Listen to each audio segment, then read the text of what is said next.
Keeper of the Lost Cities by Shannon Messenger. Chapter 11.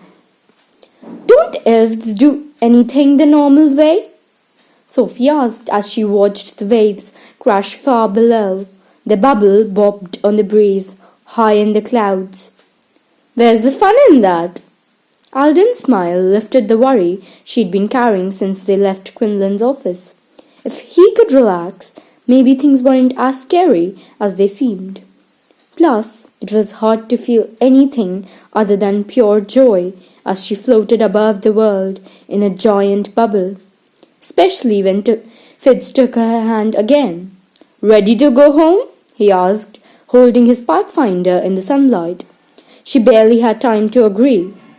The bubble popped, and she could only get half a scream out before the warm rush whisked them away.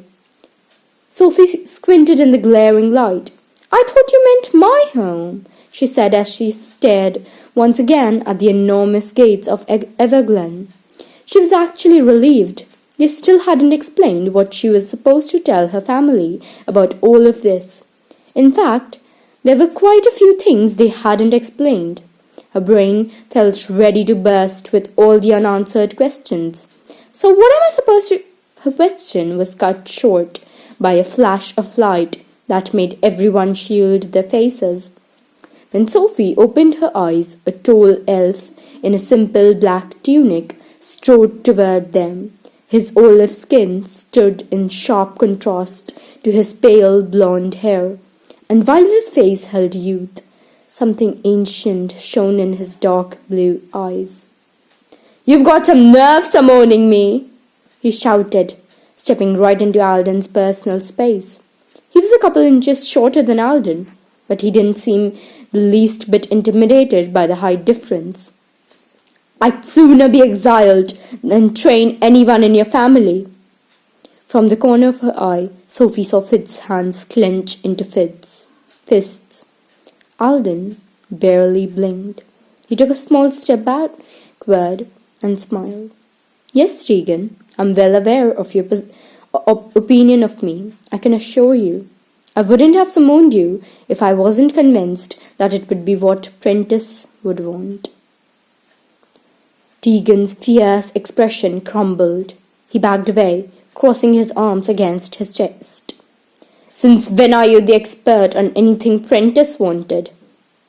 "Who's Prentice?" Sophie had to ask. Tegan spun toward her, and his eyes did a quick inventory, widening when they locked with hers.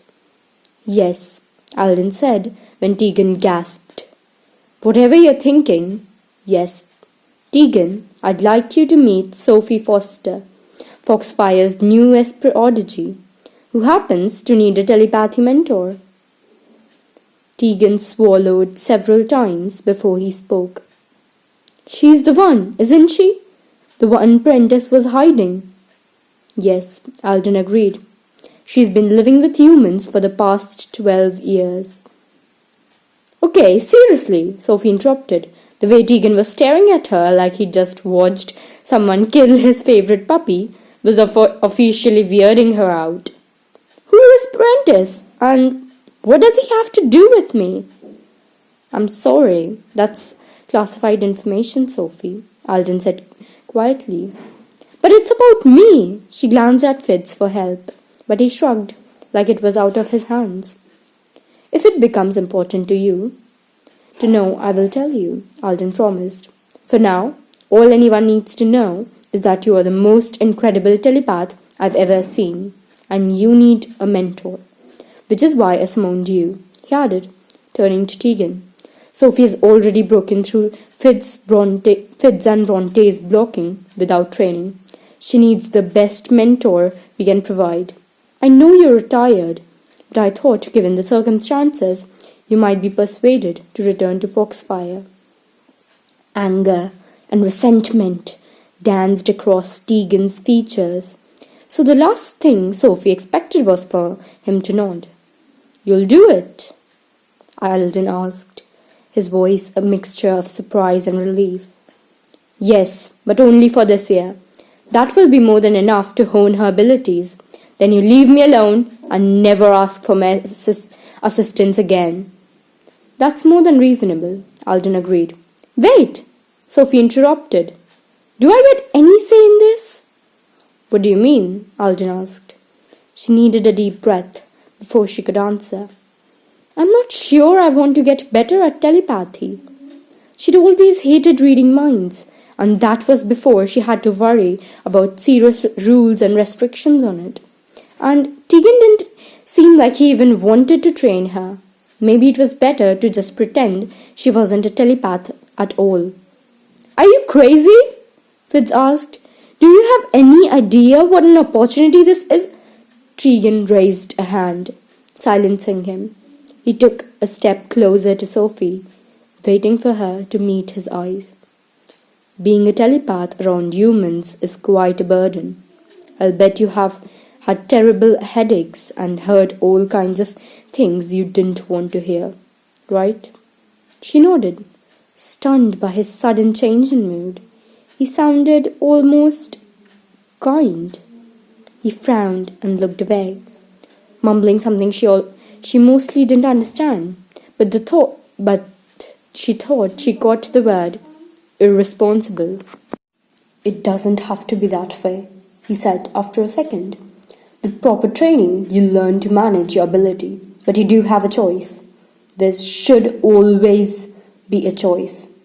He said the last part louder, like it was for Alden's benefit. If you don't want telepathy training, you don't have to have it. Sophie could feel the weight of everyone's stares. She knew what Alden and Fitz wanted her to say, and it would be nice to control her ability. I guess I can give it a try. You guess. Fitz nodded, so low he probably thought she couldn't hear it. Tegan glared at him, and Fitz looked away, his cheeks flushing pink. Alden cleared his throat. Well, that settles that then. I'll notify Dame Lena that you'll be returning to Foxfire, but the name of your prodigy will be kept classified. The council doesn't want anyone knowing Sophie's a telepath until she's older. Why do I have to hide it? She asked. His words touched a bruise. She thought she was done hiding her abilities. You won't have to hide it forever, Alden said gently. Just for a little while, to give everyone time to adjust to you. In the meantime, the session will be listed as remedial studies on your schedule. Adjust. Like she was a problem they'd have to get used to. And why didn't they call it elf lessons for dummies while they were at it? I know this is all very confusing, Sophie, but I will do my best to explain everything when we get inside. Okay? Alden asked. She nodded. What choice did she have? Good. He turned to Tegan, who had backed a few feet away from everyone. I'm assuming you don't want to come in. Finally, a correct assumption. Tegan's voice was cold, but it warmed when he looked at Sophie. I'll see you Tuesday. Then he raised a pathfinder to the light and vanished in a brilliant flash. Alden laughed.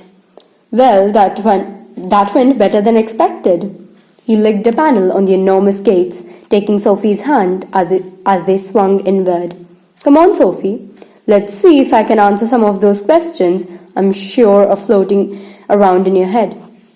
He led her through Everglen's sprawling grounds, explaining how her new school schedule would have 2 sessions a day, plus lunch and study hall. She'd be a prodigy, their word for student, and she would carry 8 subjects, most of which were taught one-on-one by a mentor who were members of the nobility. Sophie's nerves tingled at the idea of one-on-one sessions with royalty. Talk about pressure to succeed. Not to mention how behind she would be. The school year was already in session, and she was starting as a level 2, the proper grade level for her age. So she'd be starting over, relearning everything she'd ever been taught, and already behind. It was a long way to fall from being the top of her class her whole life. Self-doubt weighed heavier on her shoulders with each step, but she fought against it. She belonged here. She needed to believe that. Her fragmented life was coming together. Well, almost. What am I supposed to tell my family? She asked Alden. They're not going to let me disappear every day with no explanation. Alden bit his lip as he opened the doors to Everglen and stepped aside to let her and Fitz pass. About that, Sophie, you and I need to have a talk. The sorrow in his eyes made her feel like she'd swallowed something slimy. Clearly, it wasn't going to be a pleasant conversation. My office is this way, Alden said, leading her through another shimmering hall. We can talk there. There's much to this. The sound of arguing cut them off. And when they entered a wide sitting room filled with overstuffed armchairs and elegant statues, they found a dark-haired girl about Sophie's age who appeared to be shouting at herself. A woman wearing an elegant purple gown appeared out of thin air next to the girl and said, "You're home?" Sophie squealed. Fitz snickered. So much for keeping her cool. "Sophie, this is my wife, Della." Alden's cheeks were pinched, like he was trying not to laugh. "And my daughter, Bianna," he added, gesturing to the girl. "My dear, I don't believe our guest is used to being around vanishers." "I'm so sorry," Della said, smiling at Sophie. She had a musical voice with just a hint of Alden and Fitz's accent. "Are you okay?"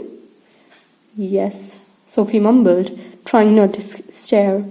Della's beauty was like a force, pulling every eye to her as she tossed her long chocolate brown hair and pursed her heart-shaped lips. And Bianna had all of her parents' best features combined in the best possible way. It was hard not to feel like a gangly troll, especially when Bianna frowned and asked, "Is that my dress?" "Yes," Alden interceded. Sophie needed to borrow it to go on a few errands. "I can go change," Sophie offered. "No, that's fine," Bianna said, looking away. "You can keep it. It's kind of frumpy." "Oh, thanks." "Quinlan sent the files you requested," Della told Alden. "I'll put them in your office." Her smile faded. And the council denied a request, but they did approve Grady and Endelin. Alden ran her hand through his hair, the same way Fitz did when he was frustrated. "In that case, I'd better make a call." He turned to Sophie. "Then we'll have a long talk, okay?" She nodded, a little torn when he set off down the hall. She had a feeling she knew what he was going to say, and she wasn't ready to hear it. But she wasn't sure what to say to Della or Bianna. She could feel them staring at her. "The council sent these for you," Della said with a radiant smile. She held out 2 small parcels wrapped in thick white paper as she walked toward Sophie, blinking in and out with every step, like a strobe light. "She doesn't realize she does it," Fitz explained when Sophie's eyes widened. "Vanishers let light pass through their bodies so they can turn invisible, even when they move." Della unwrapped the packages. "Hold up that pretty blonde hair, will you?" Sophie did as she asked, and Della clasped a thick silver cord around her neck. It fit like a choker, with a single pendant, an edged silver loop with a small clear crystal set in the center.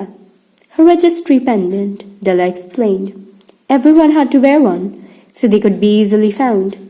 It was kind of pretty, but mostly it was one more elfy thing she'd have to explain to her family." Della handed Sophie a tiny green cube. "Anytime you need to pay for anything, just give them that. Your birth fund's been activated." It took a minute for the words birth fund to register. "I have money," Della nodded. "The standard $5 million. Dollars?"